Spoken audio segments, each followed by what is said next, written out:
नारी महाराज की जय। पागलानंद सरस्वती महाराज की जय। रामचंद्र भगवान की जय। हनुमान जी महाराज की जय। लोकाभिरामम्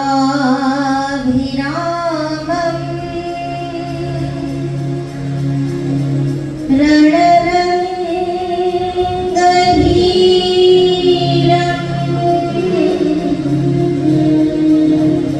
राजीवनेत्रम्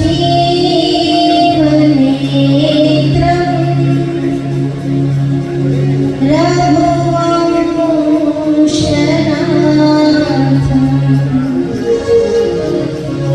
कारुण्यरूपम्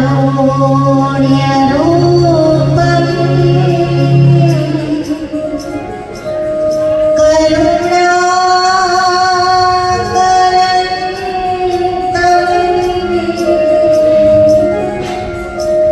श्रीरामचन्द्रं शरणं प्रपद्ये।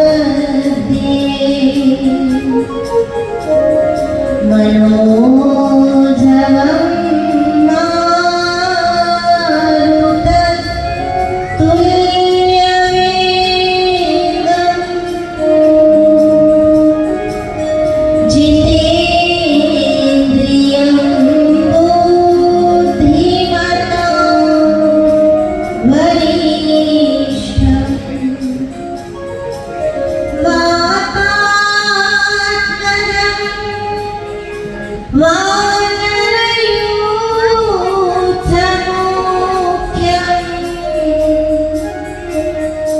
श्रीरामदूतं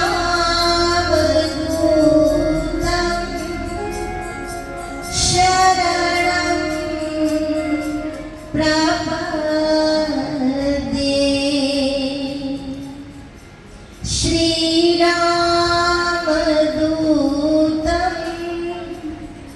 शरणं प्रपद्ये। अखण्डमण्डलाकारं व्याप्तं येन चराचरं तत्पदं दर्शितं येन तस्मै श्री गुरवे नमः।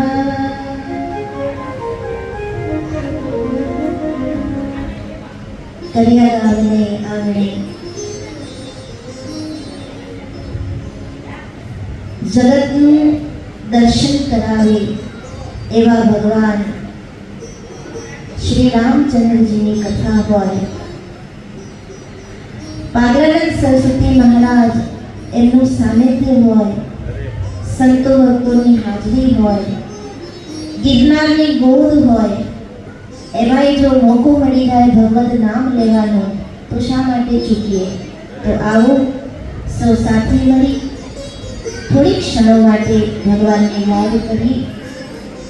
જય જય શ્રી રામચંદ્ર અવધ કે દુલારે, જય જય શ્રી રામચંદ્ર અવધ કે દુલારે, ઓ જય જય શ્રી રામચંદ્ર અવધ કે દુલારે, જય જય શ્રી રામચંદ્ર અવધ કે દુલારે.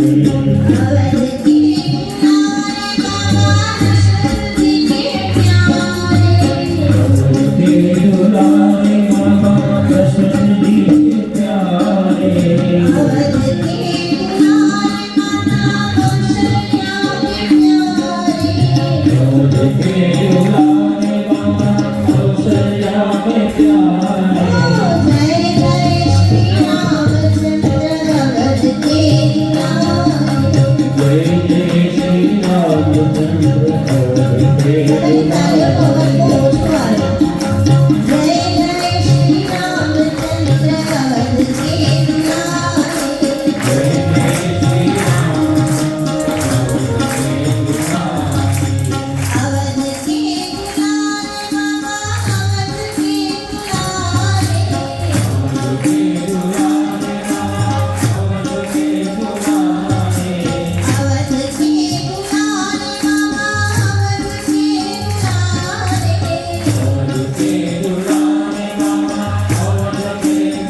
तिलक परिवार द्वारा आयोजित रामचरितमानसની આ કથા ગંગા એવા મંચસ્થ ઉપસ્થિત સદગુરુદેવ શ્રી અખંડાનંદ સરસ્વતી મહારાજના શ્રી ચરણોમાં વંદન. વ્યાસપીઠ પર વિરાજમાન વ્યાસ સ્વરૂપ વક્તા શ્રીનું વંદન. ભૂદેવો, સંતો, ભક્તો, આપ સર્વ ધર્મપ્રેમી જનતા, શ્રોતાજનો, રામચરિતમાનસની કથા એ આપણને જીવનનું દર્શન કરાવે છે. જીવન શું છે, જીવન કેમ જીવવું. ભગવાને આપણને માનવ બનાવીને મોકલ્યા છે, માણસ બનાવીને મોકલ્યા છે, તો ખરેખર માણસ કેમ બનવું? આ પાઠશાળા છે, નિશાળ છે. અહીંયા તો આપણે શીખવા આવવાનું છે. કારણ કે સંતો એમ કહે કે માણસ તરીકે આપણે જન્મી ચૂક્યા છે, જન્મીને આવી ગયા ધરતી પર, આપણને લેવલ મળી ગયું માણસ તરીકેનું. પણ આપણે આપણા હૃદયને પૂછવું જોઈએ કે ખરેખર આપણે માણસ છે? માણસ તરીકે આપણે જીવીએ છીએ? તો આ ગ્રંથો એ પાઠશાળા છે, નિશાળ છે, એ આપણને માણસ બનાવે છે. ઠીક છે, હરજનદાસ બાપુનો ભદ્રોત્સવ નિમિત્તે આપણે કથા સાંભળતા હોઈએ, એમનું તો ભદ્ર થવાનું જ છે, કલ્યાણ થવાનું જ છે. એ આત્મા તો જ્યાં હશે ત્યાં એને આ પુણ્ય પ્રાપ્ત થવાનું જ છે. પણ આપણે અહીંયા બેઠા છે, આપણે શું લેવાનું છે આમાંથી? ખાલી સાંભળી લઈએ અને જો કલ્યાણ થઈ જતું હોય તો આવી તો કેટલી કથા આપણે સાંભળી લીધી. અને સાંભળવાથી કલ્યાણ થાય છે. પરીક્ષિત રાજાનું 7 દિવસમાં મોક્ષ થઈ ગયું. આપણા હરેક પ્રશ્નોના જવાબ આ ગ્રંથો આપણને આપે છે. પણ અત્યારે આપણે બેઠા છે તો આપણે આમાંથી શું લેવાનું? આપણે ઊભા થઈએ ને, આપણે એટલી બધી બહોળી સંખ્યામાં બેઠા છે, પછી ભાઈ હોય કે બહેનો હોય, આપણે ઊભા થઈએ એટલે આમ કરીએ ને એટલે તમારું તમને મુબારક, ગમે તો અમારામાં મસ્ત છે. ખરેખર આ કથાઓ ભગવાનના ગુણગાન ગાવાથી પુણ્ય તો થાય જ, ભગવાનનું નામ સ્મરણ કરવું એટલે પુણ્ય તો થાય જ, પણ એની સાથે સાથે આમાંથી કોઈ એકાદ શબ્દ જો અંદર ઉતરી ગયો તો કલ્યાણ થાય. એટલે કલ્યાણકારી આ ગ્રંથો છે. આપણું કલ્યાણ થાય, આપણા કાન સુધી પહોંચે તો કાનનું કલ્યાણ થાય, આંખ સુધી પહોંચે. અહીંયા જે રામ વિવાહ છે, ભગવાન આવશે જાન લઈને પરણશે ને એ જે દ્રશ્ય છે એ તો આપણને ખબર છે કે આ ફલાણા ભાઈનો દીકરો છે, એ રામ બનીને આવ્યા છે, આ ફલાણા ભાઈનો દીકરો છે કે આ ફલાણા ભાઈની દીકરી છે, અહીંયા વિગ્રહ બનીને આવ્યા છે. પણ એ દીકરા કે દીકરીમાં જો આપણને રામ ભગવાન દેખાઈ જાય તો કલ્યાણ થઈ જાય. એક દ્રષ્ટિ મળે, સુમિરત દિવ્ય દ્રષ્ટિ યે હોતી શ્રી ગુરુ પદ નખ મલિકન. એક દ્રષ્ટિ મળે એના માટે ગુરુ વચન છે, એના માટે આ કથાઓ છે. એ દ્રષ્ટિ પ્રાપ્ત કરવા માટે અહીંયા બેસવાનું છે. એટલે તો કવિએ કીધું ને, જ્યાં જ્યાં નજર મારી ઠરે યાદી ભરી છે આપની. પણ એ ભૂમિકા તો આપણામાં આવવી જોઈએ ને. આજે કથામાં સીતારામ વિવાહનો પ્રસંગ છે. આપણે બધા ખૂબ આનંદ કરીશું, બેન બાજા વગાડીએ, ધામધૂમથી જાન આવે, ભગવાનને પરણાવીએ, ગીતો ગાઈએ, ચોકલેટો ઉડાડીએ, ખૂબ નાચીએ, ખૂબ આનંદ કરીએ. પણ એ વિવાહ પ્રસંગ ઉજવ્યા પછી આપણા જીવનમાં એ આપણને શું સંદેશ આપે છે? તુલસીદાસજી મહારાજે રામકથાના આરંભમાં વંદન પ્રકરણ લખ્યું છે. એક એક વ્યક્તિને, સંસારની એક વ્યક્તિને તુલસીદાસજી વંદન કર્યા છે. એમાં વાનરોને પણ વંદન કર્યા છે, રીંછને પણ વંદન કર્યા છે. અને એ વંદન કરતા કરતા કરતા પછી એવું લાગ્યું કે કંઈક ખૂટે છે, એટલે છેલ્લે તુલસીદાસજીએ લખી નાખ્યું, સિયારામ મય સબ જગ જાની, કરહો પ્રણામ જોડી જુગપાની.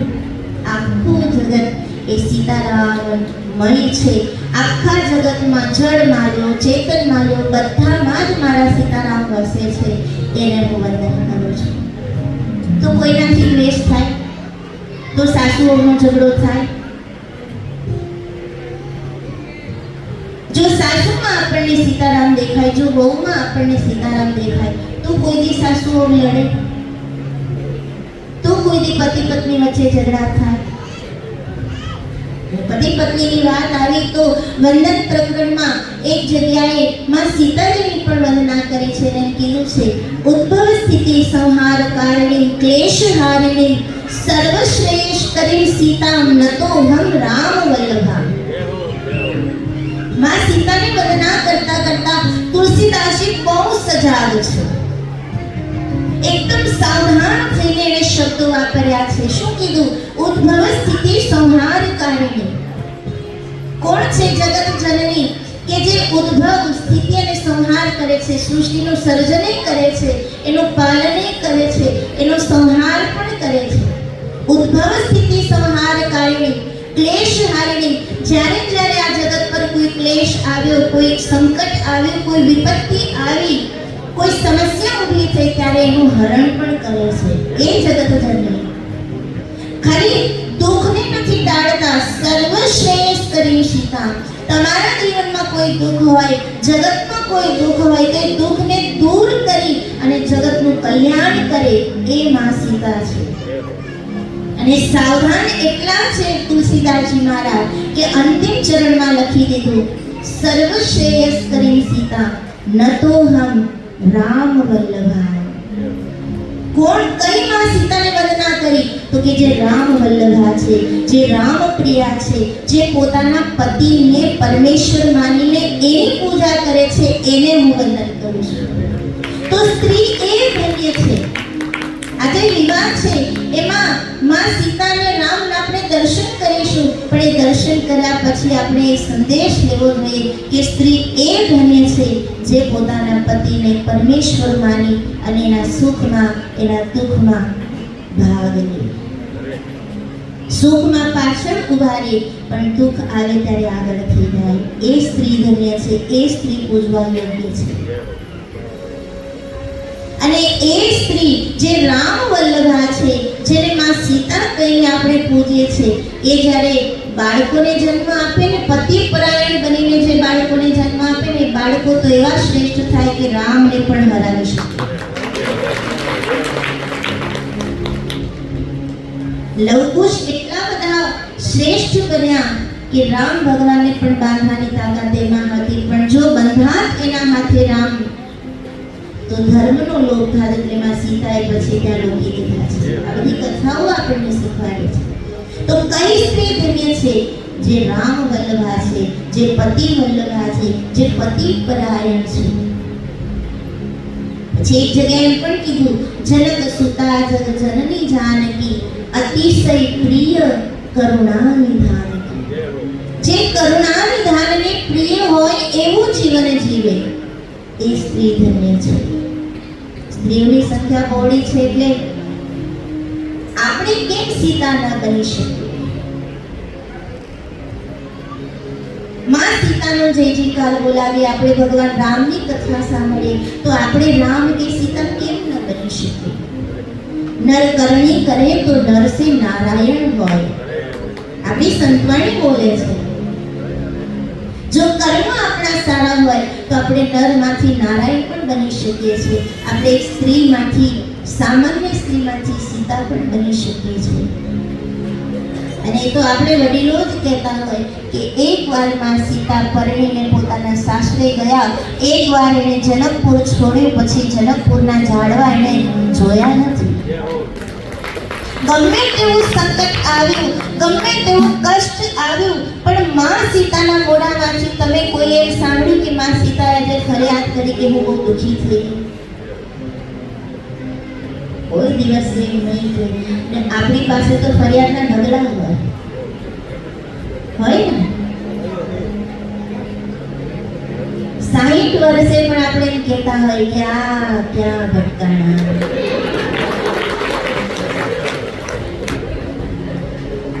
અને માં સીતાનું જીવન ચરિત્ર એમ કહે છે કે જનકપુર છોડ્યા પછી જ્યારે વનવાસમાં ભરતજી અને રામજીનું મિલન થાય છે ત્યારે જનક રાજા પણ ત્યાં આવે છે. માં સીતા જનક રાજાને મળે, પોતાની માતા સુનૈનાને મળે, ત્યારે પણ જે કંઈ ચર્ચાઓ થઈ એમાં માં સીતાના મુખમાં એક જ શબ્દ હતો કે હું રઘુકુલ વંશની પુત્રવધુ છું, મારાથી આ ન થાય. આપણને વાતનો ગૌરવ હોવો જોઈએ કે હું આ કુળની છું. અને દીકરી હોય, પત્ની હોય કે માં હોય, એ તો હંમેશા ત્યાગ જ કરે. દીકરી હોય ત્યારે બાપ માટે ત્યાગ કરે, પત્ની બને ત્યારે પતિ માટે ત્યાગ કરે, અને માં બને ત્યારે દીકરાઓ માટે ત્યાગ કરે. અને ત્યાગ છે એ જ પૂજાય છે. માં સીતાના જીવન ચરિત્રમાંથી આપણે આ બધું લેવાનું છે. આખું રામાયણ ન આવડે તો કાંઈ નહીં, આખું રામાયણ ન સમજાય તો કાંઈ નહીં, પણ એક ગુણ માં સીતાનો જો આપણા જીવનમાં આવી જાય તો એ આપણે સુખી થઈ જઈએ. કેમ કે આપણો સનાતન ધર્મ તો બહુ વિશાળ છે. એવો વડલો છે કે એની છાયામાં તો કોઈ પણ આવે એને એ છાયા આપે છે, એને એ આશરો આપે છે. એટલે આખા વડલાને કરવાની જરૂર નથી, પણ એમાંથી એકાદ પાનનો પણ પ્રસાદ લેવા જાય, એકાદ શબ્દનો પણ પ્રસાદ લેવા જાય તો એ કલ્યાણ થઈ જાય.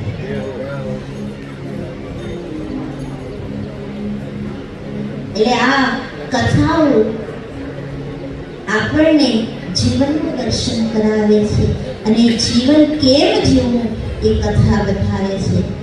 કથા શબ્દને ઉલટાવો, કથા એને ઉલટાવે તો શું થાય? થાક. આપણે બધા થાકેલા છે. આપણે બેસે તો હાય ભગવાન, આપણે ઊભા થઈએ તો હે ભગવાન, કેમ કે થાકેલા છે.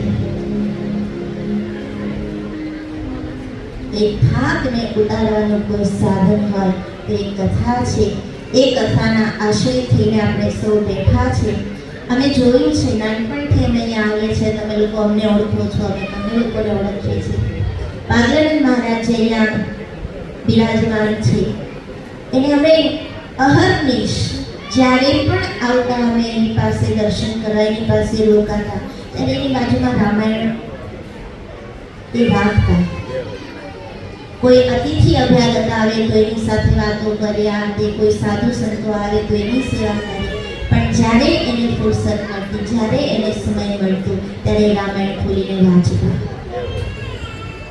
એને પોતાના આખા જીવનમાં રામાયણનો સહારો લીધો છે. કારણ કે રામાયણ આપણને જીવન જીવતા શીખવાડે છે. અને જીવન જીવતા શીખવું હોય તો માત્ર અને માત્ર તાળીઓ વગાડવાથી નહીં થાય, માત્ર અને માત્ર ડોકું હલાવવાથી નહીં થાય, પણ સાંભળતા સાંભળતા એકાદ શબ્દ પકડી અને આપણે આપણા જીવનમાં કંઈક ઉતારી અને એનો બદલાવ લાવીએ તો કલ્યાણ થઈ જાય. તો આ કથાઓ તો જન્મ જન્માંતરના પાપને ધોવાવાળી કથાઓ છે. તો ખૂબ જ સુંદર તિલવત પરિવારનું આ આયોજન. એમાં આપ સૌ કલ્યાણ ગામના વતની સદભાગી છો કે આપને રામકથા સાંભળવાનો આ અવસર મળ્યો છે.